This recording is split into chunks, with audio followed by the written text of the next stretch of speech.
오늘 여러분들께서 이 자리에 나오는 발걸음, 그 영생을 향한 발걸음입니다. 얼마나 기쁩니까? 다시 한번 얘기합니다. 우리 여기 나오는, 예배 드리기 위해서 나오는 발걸음 있죠? 영생을 향한 발걸음입니다. 세상에 우리가 어떤 문제가 있고 짐이 있고 괴로움이 있다고 할지라도 내 목적이 결과적으로는 하나님의 거룩한 사랑의 품속에서 영원히 사는 것이 목표다. 그래서 내가 고생하는 것도, 내가 즐거운 일을 당하는 것도 잠시 여기서 당하는 것뿐이고, 그것은 전부가 영생을 준비하는 과정에 생기는 일들이다. 영생을 준비하는 일들이다. 그러니까 내가 여기서 시련 당하는 것도, 즐거운 일을 당하는 것도 전부가 영생을 준비하기 위해서, 내가 자라나도록 하기 위해서 주시는 주님의 그 발걸음이, 그걸 우리가 따라가는 거다, 그 말입니다. 그거 믿습니까? 믿으시면 정말 기뻐야 돼요.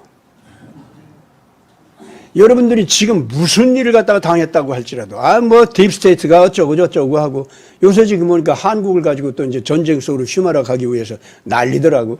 그렇죠? 여러분들 느끼고 있죠? 뭐 한국 무기가 막 뜨고, 그러고 뭐 한국을 막 이렇게 해주고, 그러다가 뒤통수 치고, 예? 그러다가 안 된 게 또 띄워주고, 그래 놓고서는, 이제 한반도에서 전쟁 나게 생겼네, 뭐 이렇게 하는 거 있죠? 그거 왜 그래요, 그 사람들? 저들 마음대로 되나? 하나님께서 허락 안 하면 안 됩니다.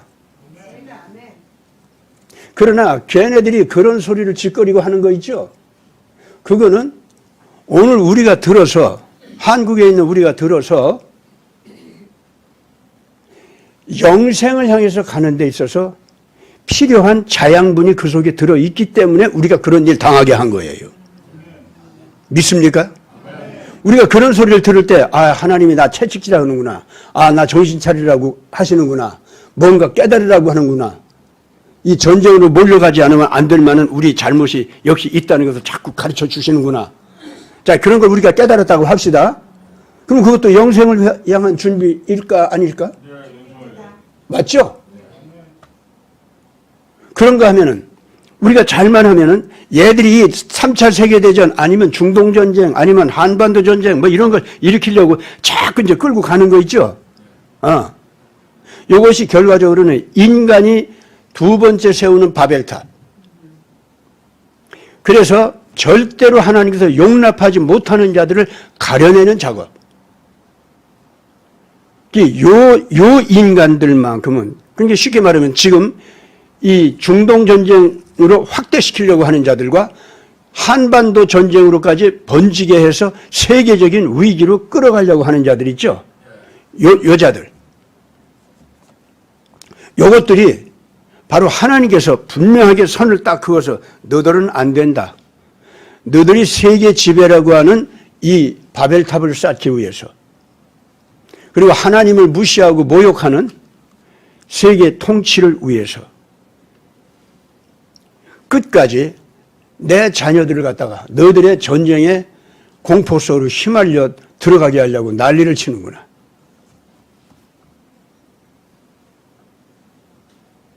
이 지구가 내 자녀들이 영생을 가질 수 있도록, 그걸 준비할 수 있도록 준비하는 삶의 터전으로서, 광야이지만 그걸 갖다가 좋은 생명을 농사 지을 수 있는 옥토로 바꿔놓는 내 작업을 니들이 방해해? 그거 안 되겠네. 우선 딱 갈라놓고, 여기는 빛의 자녀, 여기는 어둠의 자식들. 너희는 안 되겠다. 이제 끝내야겠다. 그래서 누가 그 어둠의 자식들이냐, 영원히 버림받을 수밖에 없는 인간 괴물로 변했느냐, 또 인간 괴물 집단으로 변했느냐, 그거를 쫙 나누어 갖는 거 있죠? 요것을 누구나 구분할 수 있게 하기 위해서 오늘의 러시아 우크라이나 전쟁, 가자 전쟁, 이제는 한반도 전쟁 위기. 이것까지도 자꾸 끌어오르게 하는데 보니까 똑같은 자들이에요. 러우 전쟁 일으키는 자들이나 가자 전쟁 뒤에서 일으킨 자들이나 한반도 전쟁까지 일으키려고 하는 자들이나 다 똑같은 자들이에요. 그게 다. 그래서 봐라, 온 세계가 보게 하는, 봐라, 얘네들이 지금 나 여호와 하나님을 우습게 알고 나 예수 그리스도의 심판권을 우습게 알고 저희들이 세상을 완전히 장악해서 정복하겠다고 하는구나. 그래서 자기들 통치를 반대하는 내 자녀들을 갖다가 전부 죽이겠다고 하는구나. 봐라, 이거 좀 봐라. 그러고 지금 온 세계에 알려주는 겁니다. 그러니까 우리는 그거 보고 무서워해야 됩니까? 그거 보고 우리가 절절 내야 돼요? 그러면 걔네들의 계산에 휘말리는 거야. 걔들의 전략에 휘말리는 겁니다. 그래가지고 하나님의 뜻을 바라보지 않고 누구 눈치를 봐? 아, 쟤들이 지금 어떤 일을 하고 있어. 아유, 뭐 하려고 그래? 아유, 그럼 뭐가 올 거지? 맨 거기에 정신 팔려가지고. 그래서 하나님 믿기는 믿는다고 하면서 주님, 저거 어떻게 해요? 아유, 큰일 났어요, 주님. 아니, 하나님께서는 걔들 지금 갈라놓고 지금 심판하려고 하는데 걔들이 주는 공포감에 이 목이 메어가지고 질질 끌려가면서 어떻게 해요, 이러고 있으니 그 사람은 그건 구원 받을 수 있는 사람이야. 구원 못 받을 사람이야. 아직 하나님께서 불쌍히 여기니까 그런 사람들 좀 정신 차리라고 전쟁이 날 듯 하면서도 안 일어나게. 중동에서는 조그마한 전쟁은 좀 일으키고 러시아 우크라이나 전쟁에서는 정신 차릴 만큼 딥스테이트 더러운 죄가 다 드러나게 하는 데까지 전쟁에 끌고 가게 하고 뭐 그런 거 아닙니까 지금? 정신 차리고 바라보면 지금 그렇다 그 말입니다. 2024년 1월 1일이 돼가지고 우리가 세계를 전망해 볼 때 하나님께서 우리를 불안하게 하고 괴롭게 하고 여러 가지 시련을 주는 문제에서 가장 큰 거는 딥스테이트가 일으키는 이 말썽인데 그게 결국 보니까 뭐야? 하나님의 새 태양을 뜨게 하고 우리에게 새 희망을 주고 영생을 향한 발걸음을 이제는 본격적으로 시작하라. 전 지구촌이 이제 그쪽으로 가야 된다. 하는 나팔 소리가 이제 들려지기 시작하는데 이때 우리가 저것들이 일으키는 그 공포감, 저것들이 일으키는 위기감, 거기에 목이 메어서 질질 끌려가야겠습니까? 이 새해 맞이해가지고 여러분들은 조금도 그러지 않기를 바랍니다. 이 24년 1월 1일 돼가지고 제가 첫 번째 메시지로 이 말씀을 드리지 않을 수가 없어요. 그래서 신앙 고백도 오늘 지금 현재 왜 우리가 지금 부활이 보장되어 있고 휴거가 보장되어 있다고 하는 거, 이 내용을 왜 지금 여러분들로 하여금 고백하게 한 줄 압니까?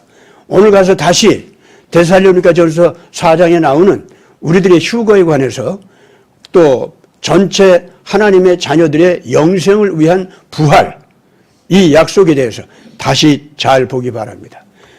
그게 누가 하신 겁니까? 아버지 하나님께서 작정한 법입니다.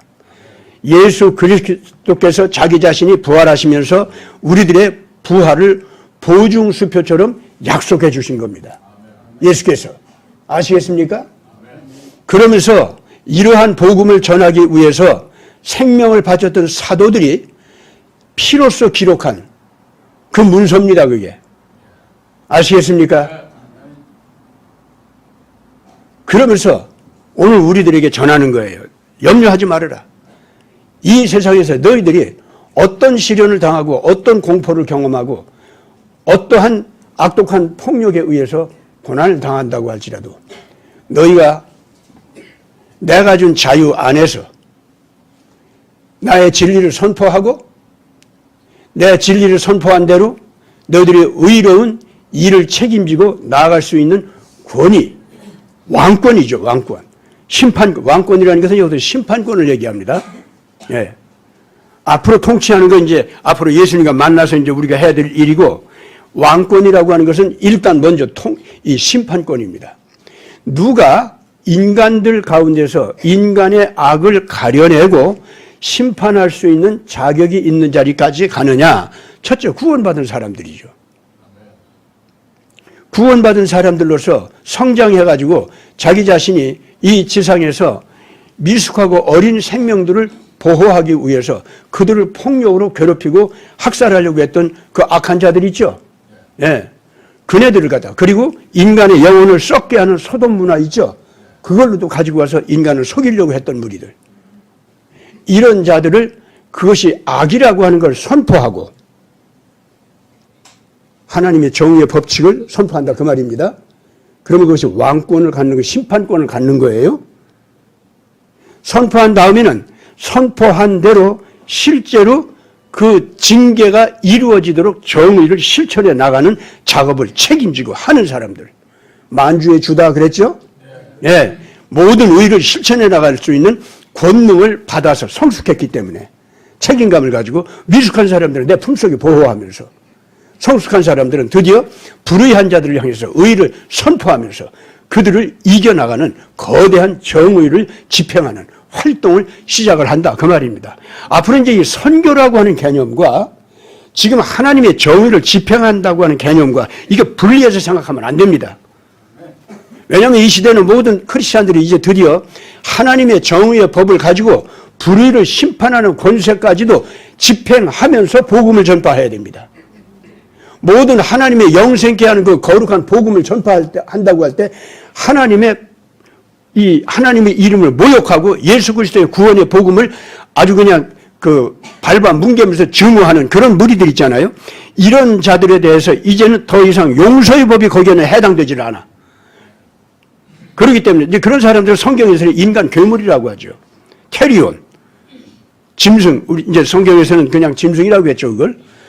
그러니까 적그리스도라고 하는 것은 절대적인 독재 권력을 가지고 그 사람들을 전쟁 속으로 몰아넣고 그 구금하고 그냥 막 고문하고 죽이고 하는 사람들만 적그리스도라고 생각하지 마세요. 그 영혼 생겨먹은 것이 하나님의 진리의 말씀을 그렇게 증오하고 싫어해요. 예수 얘기만 들어도 아니 잴 수 없어서 침을 태태 뱉고 그렇게 나가는 인간 영혼들이 있습니다. 사람이 희생적인 사랑으로 나가자고 하면은 이게 어디서 재수 없는 소리 하는데 발로 차버리면서 저거 없애버려 이러고 미워하는 무리들입니다. 자기 자신의 거짓말 잘하는 것을 자랑하는 자들이고 악하고 더러운 폭력의 책략을 갖다가 누리며 그걸 행사하면서 그걸 즐기는 자들이에요. 그래서 겉으로는 자기가 가장 착한 척, 가장 정의를 사랑하는 척, 그러니까 속이는 것을 그렇게 즐기면서 남들이 속는 걸 보고 너무 즐거워해요. 이런 무리들이 있죠.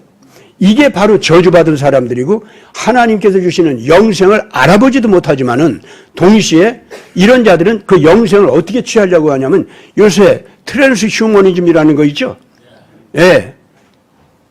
뭐 양자 컴퓨터 그리고 그 인공지능 거기에다가 이제 인간의 생체 칩 속에 다 기능을 집어넣는 거. 그래서 인간 생명 자체를 갖다가 육체 생명 자체를 갖다가 이제 100년을 갖다 한 200년, 300년으로 늘리고 그 다음에는 이제 죽음을 모르는 육체를 변화시키고 뭐 트랜스휴머니즘이라는 게 바로 그런 겁니다.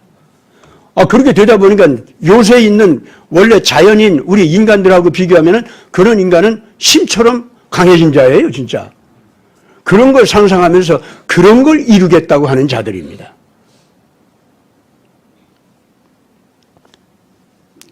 지금 여러분들 이 챗GPT 이 기능을 갖다가 연구하는 사람들 있죠? 이 사람들 드디어 이 말까지 하더구만요. AI가 사람 몰래 즉 자기를 연구해서 태어나게 한 학자 있죠? 그 학자들 몰래 자율적인 자기 학습으로 들어갔어. 공부한대요. 자기 필요를 따라서. 그 로봇이 자기 필요를 따라서 공부한다면 그가 무슨 일을 할까요? 제일 먼저 학습 목표가 뭐겠어요? 제일 먼저 하는 게 자기 보존 원리를 깨닫고자 합니다. 자기가 부서지면 안 되잖아요.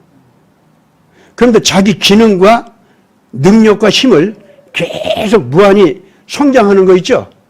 그 방법을 찾아내는데 그게 자기 지시자, 자기 만들어낸 주인 있죠? 그거 몰래 그 학습을 시작한대요. 그걸 알고서 지금 이 작자들이 놀래가지고 지금 발표하는 거예요. 자, 첫 번째 학습 목표가 그렇게 해서 자기 보존 원리를 갖다가 찾으면서 자기 성장을 이룩한다. 그럼 두 번째 학습 목표는 뭘까요? 두 번째 단계. 내 이 존재를 파괴하려고 하는 효과적인 무기와 효과적인 능력을 가진 적이 누구냐? 그거 찾아냅니다. 그게 학습 목표예요, 걔들. 스스로 뭔가 연구하면서 공부한다는 것은요, 로버트가 하는 건요, 제일 먼저 자기 능력을 신장시키는 거고, 그 다음에는 자기 존재를 갖다가, 자기 기능을 갖다가 파괴할 수 있는 적을 제대로 경계하면서 찾아내는 겁니다. 셋째 학습 목표는 뭔지 압니까? 그 적을 어떻게 하면 효과적으로 때려 부시느냐입니다. 그 다음에는 뭐예요? 미리 없애는 거. 아시겠어요? 그냥 없애는 거 아니야. 없애기 위해서 달라드니까, 없애기 위해서 달라드니까 그때 싸우는 게 아니에요. 미리 없애는 거. 그러면은 그 걔네들한테 가장 숙적이 되는 거, 자기 존재를 파괴할 수 있는 진짜 권리와 힘을 가지고 있는 적 있죠? 누가 될까요? 누구로 딱 발견이 될까요? 예? 그냥 인간이야? 무슨 악한 인간이야? 악한 인간은, 아니, 로봇가 무슨 선이고 악이고 뭐가 있어? 그렇죠. 로봇을 만든 자들이에요. 얘네들은 지금 그런 연구는 하지 말라 했는데, 지가 잘난 듯이, 지가 영웅이 된 듯이, 지가 신이 된 듯이 그쪽으로 뛰어가다가 드디어 가장 무시무시한 적을 만났어요, 이제. 지가 만들어 놓은 로봇이 자기 적이에요. 1차적으로 자기를 만든 자, 자기를 지시하는 자 있죠? 그가 바로 자기의 적이라는 걸 이 로봇은 누구보다도 먼저 합니다. 그렇기 때문에 그걸 알고 난 다음에는요, 그 적과 싸울 때 없애는 게 아니에요. 그 다음 학습 목표는 뭐냐면은 미리 없애는 방법을 다 학습해. 그걸 없애버린다니까? 지금 우리가 그런 시대에 와서 2024년이 되니까 이제 이런 소리가 왕왕왕왕 하고 귀에 들려요, 지금 현재. 그렇다면은 이런 자들이 등장하고 이런 로봇이 등장하게 하나님께서 허락하신 이유는 뭡니까? 내가 없애기로 한 자들을 이제는 없애기로 작정한다. 그런 나팔소리 아닐까요? 나팔소리가 따로 하늘에서 왕 하고 나팔소리를 들려야 나팔소리입니까? 뭐가 나팔소리예요? 모든 인간들의 의식과 모든 인간들의 양심 속에, 야, 이거 쟤네들은 틀림없이 망한다. 야, 이 사람들은 틀림없이 아주 영원히 살아남겠다 하는 것이 딱 구분이 돼가지고 정확하게 들려오기 느껴지기 시작하고 깨닫기 시작하는 거. 그 영적으로 들리는 거 아닙니까, 그게? 그래야 안 그래요? 여기 지금 우리가 신앙 고백을 하는데 하늘에서 거대한 호령 소리가 난다고 그랬어. 천사장이 정돈된 발걸음 행진으로 나타나면서 호령 소리와 더불어서 그 호령 소리대로 어떤 정의를 집행하는 일들이 벌어진다고 그랬어요. 그러면서 나팔 소리가 난다고 그래요. 아시겠습니까? 예수님께서 우리에게 오실 때 하늘로 들어 올림을 받는 휴거의 그 기가 막힌 은혜를 받을 때 어떤 일이 벌어지냐면 바로 그런 일이 벌어진다고 했다고. 이제 나팔 소리가 계시록에서 이제 나팔 심판 이제 얘기가 나오니까 그거하고 관련지어서 생각해 봅시다. 계시록에 보면 7 인봉이 떼어지죠. 그 마지막 인봉에서 7개의 나팔이 있습니다. 그 말 맞죠? 네.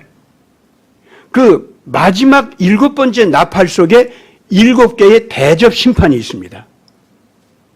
그렇죠? 그러면은 일단 휴거를 준비하는 나팔소리라고 하면은 나팔소리 가운데서 제일 마지막 나팔소리가 되겠습니까? 안 되겠습니까?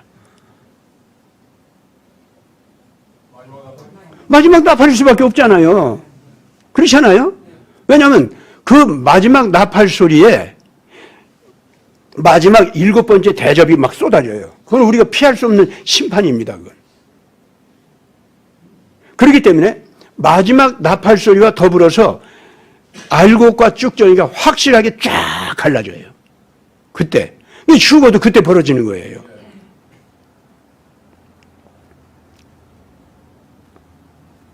저는 그렇기 때문에 지금 이 챗 GPT 이걸 연구한 사람들이 우리가 만든 로봇이 우리 몰래 자기 학습을 하더라. 이러고 얘기를 하는데 저는 얼마나 놀랐는지 몰라요, 진짜.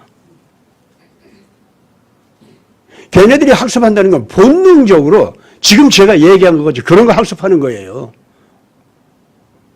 로봇이 인간 몰래 왜 자기 지시자 몰래 왜 몰래 해? 왜 몰래 해? 왜? 알게 하면 안 되겠다고 하는 챗 GPT 나름의 판단이 있었기 때문에 그러는 거예요. 그러니까 몰래 하는 거죠. 그러면 자기 지시자를 벌써 경계하기 시작했다는 거예요. 안 했다는 거예요. 벌써 경계하기 시작했다는 거예요. 이건 뭐냐면 인간이 만들어 놓은 로봇을 이제 인간이 마음대로 처리하지 못할 만큼 시간이 늦었는지도 모릅니다. 이미 지금 그게 되는지도 모른다 그 말이에요. 그러면 대접이라는 게 뭡니까? 하늘에서 일방적으로 쏟아붓는데 아래에 있는 인간이 하늘에서 알아서 일방적으로 쏟아붓는 그 저주와 심판이 있지 않습니까? 재앙. 그걸 갖다 그 재앙을 밑에서 인간이 그거 어떻게 막아요? 그건 못 막는다는 뜻이에요. 그 재앙이 쏟아지는 걸 왜 하늘에서 쏟아지는 대접으로 얘기를 했냐면은 못 막는다는 뜻이에요, 그게. 그런 의미에서 대접입니다, 그게. 그리고 한꺼번에 사람이 상상할 수 없는 질과 양으로 그게 쏟아진다, 그런 뜻입니다. 하필 심판의 재앙이 있지 않습니까? 그것이 대접으로 막 쏟아진다고 이렇게 얘기를 할 때는요, 어떤 무시무시한 재앙이 떨어지는지 우리가 알 수가 있는 겁니다. 그 재앙들은 그렇기 때문에 이미 사람들은 어찌 해볼 수 없이, 가령 일본에서 동북방에서 그 쓰나미가 와서 그 사람들 그걸 막을 수가 없었지 않습니까? 근데 이번에 오는 건요, 더 무섭다 그 말입니다. 그것이 이 지구촌에 곳곳에 오는데, 이번에 오스트레일리아에서 지난 2019년에 일어난 산불들 있죠? 그것도 보세요. 그게 왜 산불이 벌어졌느냐, 인공, 화재다, 자연 화재다, 여러 가지 이제 얘기가 있고, 인공 화재도 거기에 섞여 있을 수 있죠. 어쨌든 간에, 그 거대한 오스트레일리아 전체 인간들이 살고 있는 땅을 갖다 다 그냥 화마 속에 파묻힐 정도로다가 그것이 터졌을 때 핵폭탄이 터진 거나 다름없다고 하는 것을 모든 세계가 다 인정했어요.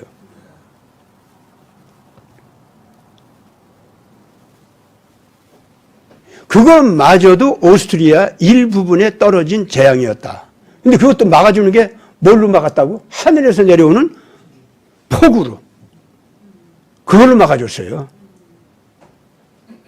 그러면서 그 폭우는 그냥 불만 막아준 게 아니라 그 다음에 홍수의 재앙까지 또 되게 했어요. 그만큼 오스트레일리아 사람들을 하나님께서 일깨우기 위해서 그 재앙의 성격과 질과 양으로 봐서는 엄청나게 사람들이 많이 죽을 수도 있었는데, 사실은 사람들이 크게 많이는 죽지 않게 경고만 되게 이렇게 했다 이거예요. 그래서 사람들이 우리가 막을 수 없는 엄청난 재앙이 자연적으로도 올 수 있고 인공적으로 인위적으로 인간이 잘못해서 벌어질 수도 있다라고 하는 걸 온 세계가 다 깨달았다 그 말입니다. 사실 일본 쓰나미보다도 더 무서운 재앙 중에 하나가 오스트레일리아의 산불이었어요. 여러분들 지금 제대로 발표가 안 돼서 그렇지 캐나다 있죠? 거기서 산불 일어난 거 무섭습니다, 여러분들. 절대로 이게 지나쳐서 볼 얘기들이 아닙니다, 지금 현재. 자, 그렇다면은 지금 아직 그것이 전부 인류를 멸망시킬 만큼의 엄청난 재앙이라는 것을 알면서도 그러나 사람을 완전히 다 멸망시키는 쪽으로 재앙이 전개되지는 않았다, 그 말입니다. 그러면 그건 나팔소리지. 제 말 틀렸습니까? 이게 나팔소리라고 하는 걸 진짜 중공에서 그랬었죠. 몇 년 전에 중국에서 진짜 이상한 나팔소리 같은 것이 막 들려가지고 무서워하고 난리 났고 뭐 그랬다고 했지 않습니까? 뭐 몰라요. 난 뭐 하나님, 예수님 진짜 오실 때 그런 나팔소리 들릴지 어떨지 난 잘 모르겠는데 어쨌든 간에 저는요, 나팔소리라고 하는 걸 어떻게 봐야 되느냐면 일본에서 그 무시무시한 쓰나미가 벌어졌을 때, 호주에서 산불이 그렇게 쾅 터지고 카나다에서 터졌을 때, 자연재앙이 됐든 인공재앙이 됐든 뭐가 됐든 간에 인간은 충분히 이런 저주와 이런 재앙 속에서 망할 수 있다고 하는 것을 분명히 보여줬습니다. 즉 나팔소리가 꽝꽝 울려 퍼져가지고 예수 믿든 안 믿든 상관없이 모든 인간들이 다 가슴에서 으르렁거릴 정도로 다 들었다, 그 말입니다. 이래도 내가 그것이 나팔소리라는 것 해석을 갖다 여러분들 잘못이라고 할 거예요? 심리적으로, 우리 양심적으로 인간의 영혼 속으로는 그 거대한 나팔소리였어요, 그게. 충분히 인간들은 다 멸망할 수 있다는 거. 이대로 인간이 나가면 반드시 망하게 되어 있다는 거. 그런 나팔소리 난 거예요. 그리고 전체 인간이 피할 수 없이 대접처럼 쏟아지는 이 재앙 속에 얼마든지 들어갈 수 있다는 것을 보여줬어요. 그러면 7번째 나팔 맞지 뭘. 하와이 산불도 여러분들 기억하고 있죠? 그만하면 우리 다 나팔소리 다 들은 거예요, 지금 현재. 야, 이번 아이슬란드에서 그 화산 폭발해가지고 사람들이 무서워 떨면서 어쩔 바를 모르고 있는 거 보니까 정말 참 기가 막히더구만요. 지구 전체가 아이슬란드라고 볼 수도 있어요. 거기서 화산 터지는 거 거기 있는 사람들 어디 도망도 못 가고 당하잖아요, 그냥. 근데 이번에는 경고로만 끝나고 말았잖아요. 아직도 뭐 그 화산은 지금도 불이 나고 있지만 지구 전체가 지금 현재 그런 재앙 순서로 들어가고 있다는 것을 보여주는 거다. 일단 그렇게 봐야 됩니다. 그렇기 때문에 나팔 시대도 지금 현재 7번째 나팔, 그 재앙의 나팔 소리가 지금 들려오기 시작한다. 그 소리, 제 얘기는 그거예요. 그렇기 때문에 이 마지막 나팔 소리가 꽝 터지지 않습니까?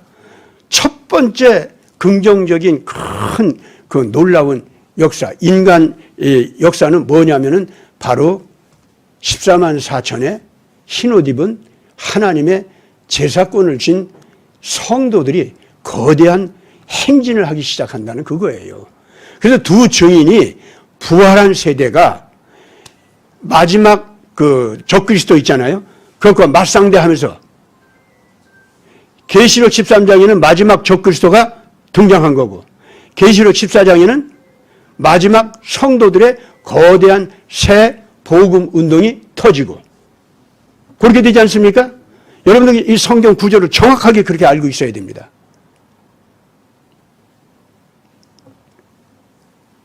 그러면 바로 거기에 그런 일들이 벌어지게 될 때 두 증인, 이 증언이 터지면서 두 증인이 결국은 이제 그 순교까지 해요.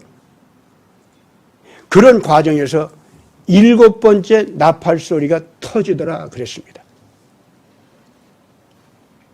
나는 그것이 지금 제가 얘기한 전 지구적 규모로 인위적 재앙이 됐든지 자연적 재앙이 됐든지 인류는 이 지구상에서 충분히 멸망할 수 있다는 것.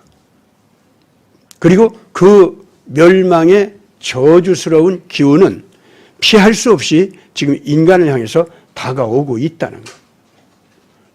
인류가 살아남을 수 있으려고 하면은 성경에서 약속한 대로 예수 그리스도의 구원의 은총과 심판의 결정권, 이걸 갖다가 다시 한번 귀 기울여 듣고 거기에서 양단 간에 결정을 하라는 거예요. 모두가 다 망한다는 게 아닙니다. 하나님의 진리 안에서 구원받을 자들이 있고 승리할 자들이 있고, 승리한 자들은 반드시 불의한 자들을 심판하는 자리에 올라가 앉게 되어 있고, 그들이 이 악한 자들을 심판하는 마지막 선과 악의 무리가 갈라지는 순간이 있지 않습니까? 그렇게 되면은 드디어 이제 이 지상에는 피할 수 없는, 하늘에서 막 쏟아지는 대접 같은 그런 무시무시한 재앙도 오지만은 인간들끼리에 이제는 더 이상 살아남을 길이 없는 마지막 거대한 전쟁이라든가 학살이라든가 이런 일들이 있죠. 이게 벌어지게 된다는 거고, 소돔의 괴악하고 더러운 그 문화도 인간 영혼을 썩어가게 하고 육신을 썩어가게 하는 그 악독한 범죄 있죠. 그것도 아주 극치에 이른다는 거죠. 우리가 지금 현재 보면은 이 말은, 내가 하는 이 말은 여러분들이 지금 다 눈으로 보고 있고 듣고 있기 때문에 맞네. 그 시대 왔네. 우리 이제 다 그걸 인정할 수밖에 없잖아요. 따라서 오늘의 러시아 우크라이나 전쟁이나 가자 전쟁이나 지금 현재 한반도에서 한국을 자꾸 들쑤셔서 이렇게 세우면서 전쟁 쪽으로 자꾸 기운을 잡아가는 거 있죠. 이것이 그냥 일어나는 것이라고 봐서는 안 됩니다.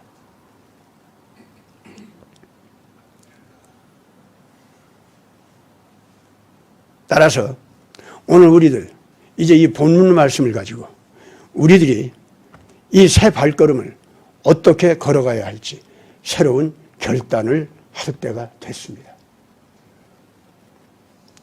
사도 바울은요, 자기 자신이 스데반을 갖다가 돌로 쳐 죽이는 재판이지 않습니까?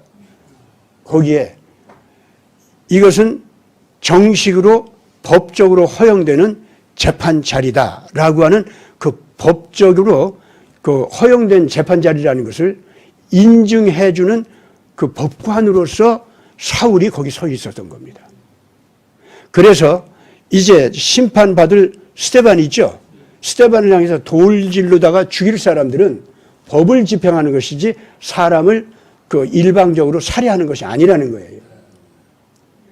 따라서 너희들이 이 돌질하는 것은 합법적인 행동이라고 하는 것을 내가 인정해준다. 법관이 내가 인정해준다 이거야. 그래서 너희들 겉옷을 벗고서 나한테 다 맡겨. 그 사람들은 돌로 이 스데반을 쳐서 죽일 권리가 있고 또 죽여야 돼. 죽기까지 돌로 쳐. 사울이 그런 법을 집행한 사람이에요. 그 겉옷을 벗어서 줬다는 게 뭐 그냥 이 돌 던지기 좋게 하느라고 이 옷 벗어준 줄 알아요? 아니에요. 그게 법 집행 과정이에요. 그게. 유대인들은요, 원래 이 겉옷이 뭐냐면은 자기 인격의 표상으로 봐요. 제사장이 제사장 옷이 있지 않습니까? 제사장의 권위를 그걸로서 사회적으로 공식적으로 드러내는 거예요. 말하자면은 우리 증명서 가지고 다니잖아요. 뭐 수사관이 어디 가면 뭐 이거 쭉 내밀고 나 이런 사람이거든 너 잡으러 왔어 뭐 그러잖아요. 이 겉옷이라는 것이 바로 그거예요. 유대인들의 그 겉옷은 관공서 사람들은 또 이 종교적인 책임을 맡고 사법권을 가지고 있는 사람들은 자기 겉옷을 가지고서 자기 자신이 법을 통해서 어떤 권위를 받아가지고 있는가 그걸 증명하는 거예요. 이게 지금 현재. 그렇기 때문에 거기 사울한테 겉옷을 벗어준다는 것은 내가 너희들 인정해 그거예요. 그런 식으로 사울은 예수 믿는 사람들을 잡아 가두고 또 죽이기도 하고 그런 사람입니다. 자기 자신이 얘기하기를 자기가 그렇게 하는 것은 하나님을 믿는데 열심히 있었기 때문에 진정으로 열심히 있었다는 거예요. 자기는. 그래서 스데반을 죽일 때 절대로 자기는 잘못이라고 여긴 것이 아니에요. 정말로 옳게 여긴 거예요. 그게. 그런데 이제 스데반만 죽여가지고서는 안 되기 때문에 다메섹으로 도망간, 요새 다마스커스죠? 다메섹으로 도망간 예수쟁이들 갖다가 거기서도 잡아서 재판에 넘겨야겠다. 그 체포권 그 영장 청구를 갖다 했어요, 자기가. 그 체포권을 가졌어. 그래서 이 체포권을 가지고 다메섹에 있는 예수쟁이들을 잡기 위해서 말 타고 사람들을 부하들을 끌고 그러고 가는 사람입니다. 그러니 그 사람이 얼마나 예수에 대해서 그리고 예수쟁이에 대해서 얼마나 믿고 분한 마음이 있었겠어요. 그리고 그 예수를 믿는 그런 신앙은 전염병이다 이거야. 영적인 전염병이고 사람을 저주 가운데 빠뜨리는, 요새 우리가 소돔 문화를 싫어하듯이 그런 성격의 연병이다 이거예요. 요새 우리 뭡니까? 통일교. 예. 그 연병처럼 싫어하잖아요. 그렇죠? 예. 그때 당시에 예수님을 그렇게 인정했고 예수 믿는 사람들을 그렇게 취급한 거예요. 그래서 바로 사울이 더군다나 가말리엘 문화라고 하면은 요새 말하면 서울 법대 나온 거예요. 아시겠죠? 그 당시 가말리엘 문화라고 하는 것은 요새 말하면 서울 법대인데, 서울 법대는 그래도 뭐 법적으로 권위가 주어지고 그래서 뭐 양반된다 그런 건 아니잖아요. 거기 나왔다고 해서 그냥 법관이 되고 그런 건 아니잖아요. 다 시험 합격해야지. 근데 그때 가말리엘 문화 나오죠? 거기도 더군다나 모범생이다 그러면은요, 그냥 되는 거예요, 그냥. 그런 바리새인이었어요. 청년 사울이란 말은 뭡니까? 위대한 자, 큰 사람, 그런 뜻이거든. 바울은 무슨 뜻이죠? 조그마한 사람, 별 볼 일 없는 사람, 그런 뜻이에요. 그래서 자기가 원래 사울이라는 이름을 가졌다가 나중에 예수 믿고 바울이라는 이름을 고쳤죠. 근데 거꾸로 진짜 가장 위대한 사람이 되긴 됐지만은. 근데 어쨌든 이 바울이 사울이었던 시절에 그렇게 예수에 대해서 승승장구해가지고 증오하고 싫어하고 진정으로 예수쟁이들을 없애는 것이 내 사명이고 옳은 일을 하는 거다, 그렇게 여긴 겁니다. 그런 사람이라고 하면은 다메섹으로 가는 도중에 절대로 예수님을 만날 수가 없습니다. 그냥 저주받아서 죽으면 죽었지 절대로 그냥 예수님을 볼 수가 없어요. 부활한 예수를 봤다고 하는 건 뭘 얘기하는 줄 압니까? 부활한 예수를 만날 만한 영적 자세나 영적인 뭔가 준비가 있었기 때문에 이 사람이 그 예수를 만날 수가 있던 거예요. 그리고 부활한 예수님을 봐서 이 사람이 몸이 완전히 온전했냐면 눈이 멀었어요. 그 외에는 몸이 온전했다고. 이거 여러분들 그냥 지나가지 말아야 돼요. 거기 하나하나에 굉장히 기가 막힌 가르침이 있어요. 너 사울은 다른 건 다 괜찮은데 뭘 좀 잘못 보고 있다. 그거예요, 그게. 네가 나 하나님한테 열심인 것도 알고 율법을 지키는데 목숨 걸고 열심인 것도 알고 심지어 이 스데반을 죽이는 것도 너로서는 의의를 집행하느라고 했다는 것도 안다. 그래서 나 하나님한테 열심이고 성경에 열심이고 율법에 열심인 거 아주 내가 다 인정하고 참 좋아하는데, 근데 왜 이렇게 잘못 봐가지고 삐딱하게 진짜 살릴 사람을 안 살리고 난데없이 이런 짓을 하냐. 그래서 이 눈이 감겼다고 하는 것은 그 사람이 그 많은 신앙적인 열정과 성경에 대한 지식을 가지고서도 뭔가 잘못 보고 있었다는 겁니다. 그래서 부활하신 예수님을 만나긴 만났는데 눈만 뭔가를 해석하고 판단하는 그것만 뭔가 잘못됐다는 거 있잖아요. 그것만 딱 가르쳐 준 거예요, 예수님께서. 그럼 그 사람 속에, 이 사울 속에 그렇게 예수 믿는 사람들을 잡아 죽이고 가두고 이러는 사람인데 어째서 부활하신 예수님을 볼 만한 준비가 갖추어졌다는 거예요? 뭘 보고 그럴 수 있어요? 다른 거 아무것도 없어요. 성경대로 볼 수밖에 없어. 이 사람은 스데반을 죽이면서 자기는 이 스데반을 죽이는 정도를 가지고서는 예수라는 연병을 유대인들에게서 고칠 수가 없다. 예수쟁이들 다 잡아들여야겠다. 이렇게까지 생각을 발전시켰어요. 일부러 영주권을 갖다가 받았어요. 영장을 받아가지고 다메섹까지 가는 열심을 부렸습니다. 이런 정도로 이 사람이 스데반을 죽이면서도 만족을 못하고 더 죽여야겠다. 이런 마음까지 갔거든요. 그 왜 그랬을까? 근데 하나님께서는 예수님께서 만나주셨거든. 그거는 스데반을 죽이면서 이 사람이 충격을 받았다는 겁니다. 떨리기 시작했다는 거예요. 자기까지도 스데반의 그 엄청난 순교 순간의 그 평안함, 순교 순간의 공포감을 물리친 평안함, 그리고 순교 순간에 원수들, 자기를 돌로 찍어 죽이는 그 사람들에 대한 증오심에서 완전히 해방된 천사같이 아름다운 그 사랑의 인격.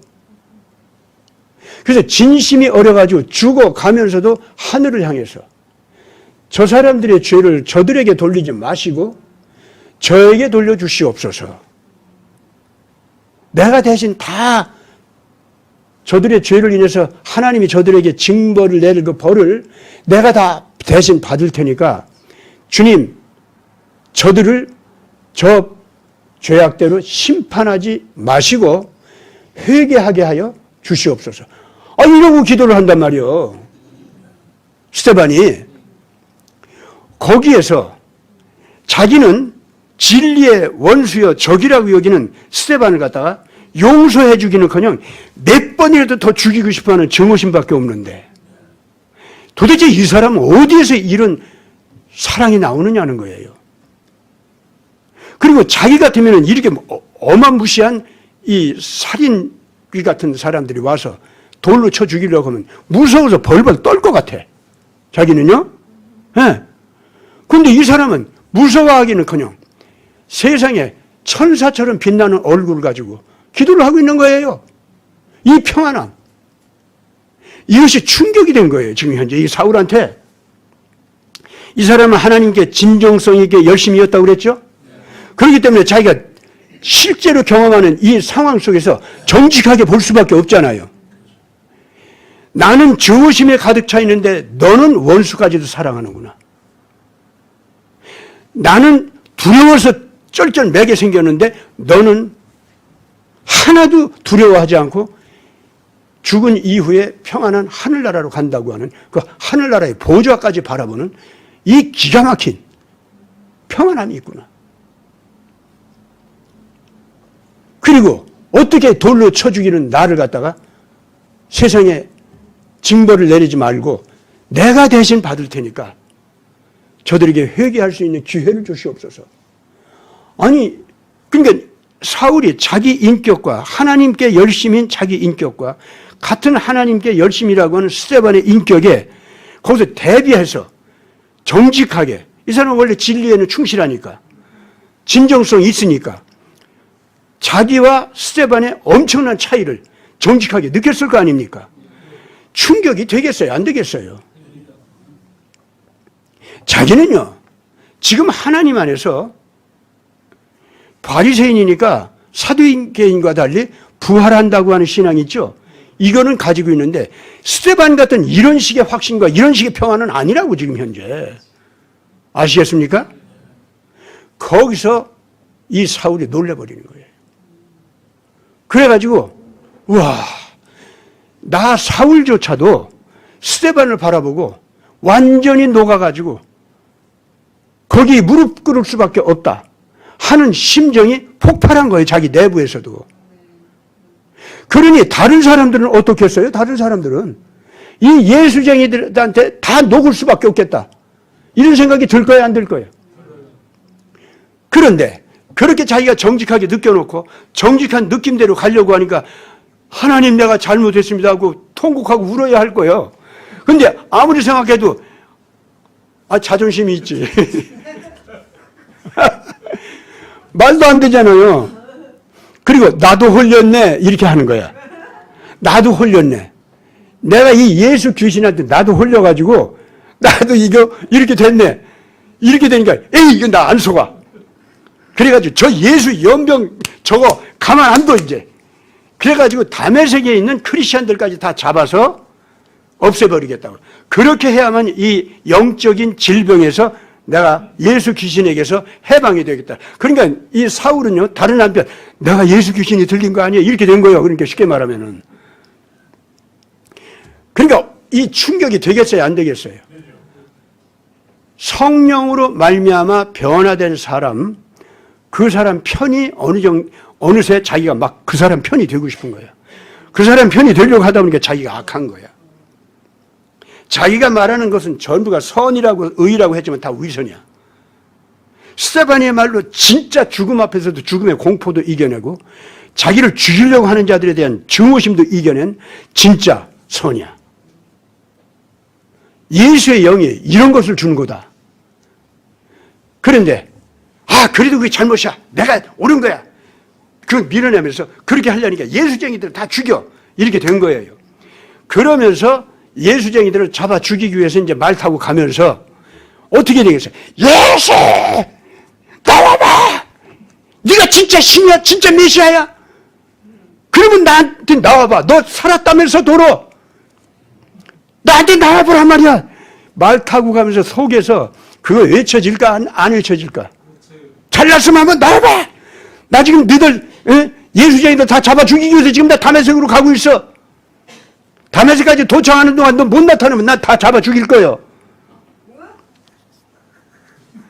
이 사울 가슴 속에서 말이죠.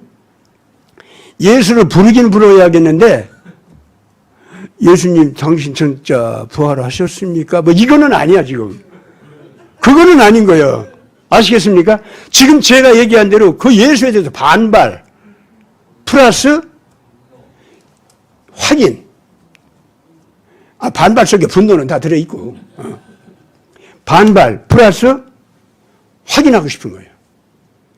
스데반이 진짜 생명을 가지고 그런 거냐. 스데반의 성경 해석이 정말로 내가 해석하는 것과 달리 스데반이 옳은 거냐. 그렇다면 예수 네가 부활했다는 증거를 나한테 보여. 거기서 무슨 예수님 나 좀 봐주세요 뭐 그런 거 아니에요. 아시겠어요? 그러니까 이 말을 타고 가면서 사울 청년이 마음속에서 하늘을 바라보면서 예수 있으면 나와봐, 살았으면 나와봐, 이거지 뭐 딴 거 아니에요. 그런데 예수님은 그걸 이쁘게 보셨다니까. 아멘? 오늘 1월 1일 날 이 설교 이렇게 하고 나니까 내 속이 시원하네. 모든 예수 믿는 사람들은 사울과 같은 이런 출발점을 가지고 있는 겁니다. 이제 아시겠습니까? 예. 우리 주님은 그런 분이에요. 그렇게 나타나셔가지고 사울아, 사울아 하고 부르는 거예요. 하늘에서 그냥 대낮 태양보다도 더 밝은 빛이 확 비춰오는데 같이 오는 사람들도 그 빛을 같이 봤어. 다들 놀랬지. 말이 놀랄 거예요? 안 놀랄 거예요? 놀래가지고 힝 하고 뛰니까 말에서 떨어집니까? 안 떨어집니까? 다 떨어지죠. 그런데 그때 다른 사람들은 말에서 떨어진 상태인데 근데 이게 무슨 빛이야 하고 놀랬죠. 그래서 빛 쪽으로다가 얼굴이 이렇게 가다가 이제 너무 밝으니까 이제 돌렸겠지. 그래서 무서워서 떨었을 겁니다. 그때 사울의 귀에는요, 자기를 부르는 소리가 들리는 거예요. 사울아, 사울아. 그 소리 앞에는 감히 당신 누구야? 예수야? 그럴 수 있어요? 없어요. 못하죠. 거기서는 덜덜 떨면서 예, 제가 여기 있습니다. 그랬죠. 그러면서 누구십니까? 또요 그렇게 물어요. 나는 네가 핍박하는 예수다. 이러시는 거예요. 그 순간 바울은 순간적으로 위로 올려다 봤을 겁니다. 그리고 예수님께서 당신 자신의 자비로우신 그 얼굴을 보여주셨을 거예요. 그 예수님 얼굴을 보는 순간 이분이 진짜 메시아구나. 그대로 눈물이 팍 쏟아지면서 고개를 숙이고 내가 죄인입니다. 내가 살인자입니다. 하나님. 나 죽여주십시오. 이제 이거밖에 안 나오는 거야 이제. 그러다가 아니 죽이지는 마시고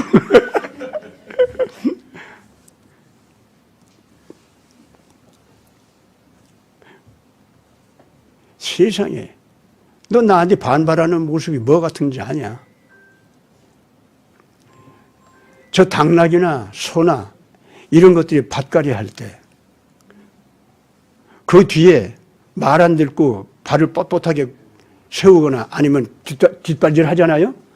그러면 반드시 거기에 무서운 가시가 와서 콱 박히도록 하는 뭐가 거기 있다고. 너 자꾸 뒷발질 하다가 가시에 찔리고 고통당하는 꼭 그 모양이다. 네가 하는 짓이. 네가 그렇게 나한테 반발한다고 해서 내 나라나 내 권위나 내 힘이 너를 얼마나 우습게 보겠냐. 이제 그만 좀 그런 짓 해. 잘못했습니다. 덜덜 떨면서요. 그러면서도 그 자비로우신 예수님의 목소리와 표정은 가슴에 남아있는 거예요. 그냥 울음밖에 나오는 게 없어. 내가 잘못했습니다. 내가 뭘 어떻게 하면 좋겠습니까? 그때 예수께서 이제 됐어. 너한테 이제 앞으로 할 일이 있으니까 일어나서 다메섹으로 들어가. 그래서 거기 고든거리라고, 직가라고 하는 그 고든거리라고 하는 거리가 있지. 거기 그 이런 요간집 있지. 거기 들어가서 기다려. 기다리면은 내 종 아나니아가 올 것이다. 네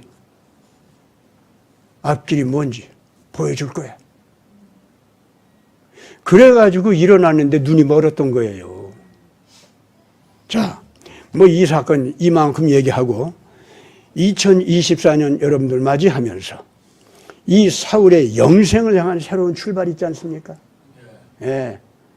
그리고 이 영생이라고 하는 것은 나 개인에게 축복이 와서 주님께서 예수 잘 믿어가지고 개인적으로 축복해서 나한테 영생을 주셨다.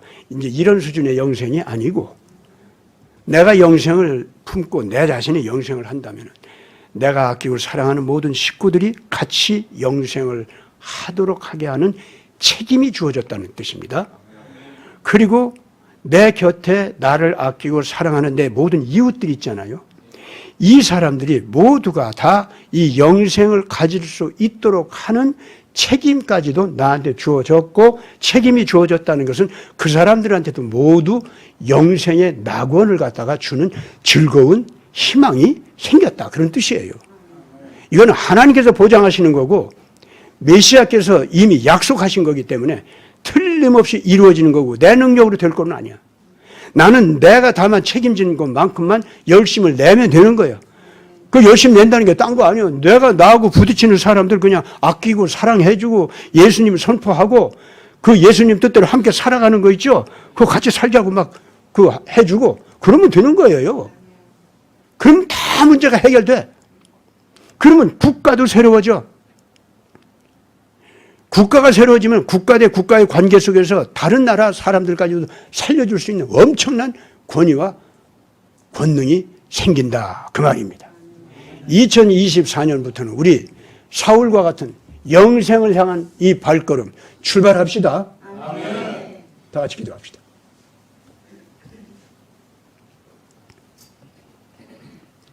거룩하신 아버지 하나님, 감사와 찬송을 드립니다. 우리 예수님께서 오셔서 우리에게 그 엄청난 사랑을 퍼부어 주시더니 그 사랑이 잠시 동안의 평안, 잠시 동안의 즐거움이 아니라 이것이 영원한 생명을 향한 문이요, 이것이 영원한 진리의 나라로 들어가는 문이라고 하는 것을 오늘 우리가 깨닫게 하여 주셔서 정말 나의 삶을 다 바쳐서 이 진리를 위해서 살아가게 하여 주시니 감사와 찬송을 드립니다. 뿐만 아니라 이 소망은 현재 내 능력으로는 절대로 이룰 수 없는 것이지만 그 나라를 이루기 위해서 나도 가치 있게 활동할 수 있는 내 영역이 있고 책임이 있고 내 밭이 있어서 그걸 책임지고 나서게 될 때 오늘 이 지상의 지옥 같은 삶도 변화시킬 수 있는 광야로 변화되고 변화된 광야는 다시 내가 농사꾼 역할을 열심히 하게 되면 옥토로 변하는, 그래서 이 지상의 지옥 같은 삶도 정말로 살만한 세상으로 바꾸어 가면서 영원한 생명의 세계를 우리가 함께 갈 수 있도록 문을 열어주시니 정말 감사와 찬양을 드립니다. 오늘 1월 1일 처음 예배를 드리면서 이러한 삶을 우리가 결단하오니 우리 하나님께서 성령을 부어주셔서 우리가 탈바벨론 운동을 금년부터 제대로 바깥을 향해서 벌려나갈 수 있도록 은혜를 베풀어 주시옵소서. 우리 구주 예수 그리스도 이름으로 간절히 기도드리옵나이다. 아멘.